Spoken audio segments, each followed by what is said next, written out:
Mövzumuzla bağlı hazırda bizimlə birbaşa bağlantıda Elm və Təhsil Nazirliyinin Təhsil İnstitutunun şöbə müdürü, psixologiya elmləri doktoru, dosent Elxan Bəylərovdur. Vaxtınız xeyir Elxan müəllim.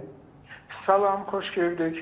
Məktəblərdə bullying və uşaqların psixoloji təhlükəsizliyi mövzusunu müzakirə edirik. Hazırda məktəblərdə bullying problemi hansı səviyyədədir və daha çox hansı yaş qruplarında müşahidə olunur? Ümumiyyətlə, bugün təhsil müəssisələrində psixoloji təhlükəsizlik səviyyəsini necə qiymətləndirirsiniz?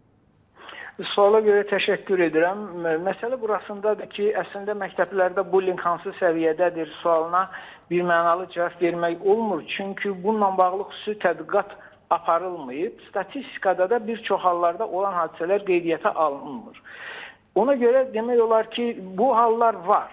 Bayaq məndən əvvəl danışan xanım da qeyd elədi ki, məktəblərdə belə hallar var. Mən deməzdim ki, çox belə ciddi say artımı var.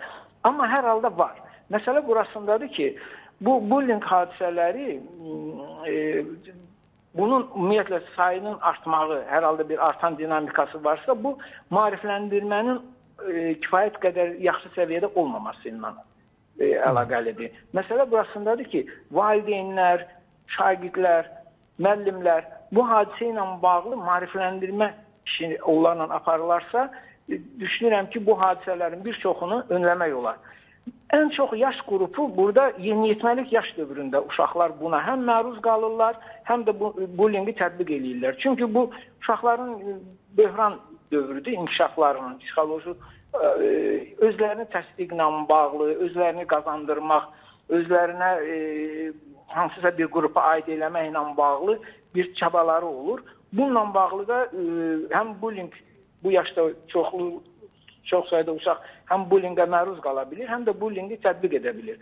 Bunların qarşısını almağının ən yaxşı yolu, bayaq dedim, bir maarifləndirmədir. Bir də dünya təcrübəsində məktəblərdə kameralaşdırma sisteminin geniş tətbiq olunması və bu sistemin süni intellekt vasitəsilə ağıllı platformalara qoşularaq nəzarət olunması. Bəhs etdiyiniz bu, hansı ki deyirsiniz, bu şeyləri etsək, qarşısını ala bilərik. Maarifləndirmədən və məktəblərin texnolojik olaraq təmin edilməsindən, texniki olaraq təmin edilməsindən razısınızmı bugün və ya necə ilərləyir bu, necə tənzimlənir? Bilirsiniz, razı olmaq belədir ki, bu nə qədər yaxşı olarsa daha yaxşı olar. Yəni, Təhsil Nazirliyi öz imkanı daxilində bu prosesin sürətlənməsinə, elektron məktəblərin sayının artırılması üçün lazım olan hər şeyi edir. Məsələ burasındadır ki, əgər bu da məsələnin tam həllinə səbəb olmayacaq, çünki bullyingin bir çoxu da virtual aləmdə, sosial şəbəkələr vasitəsilə baş verir.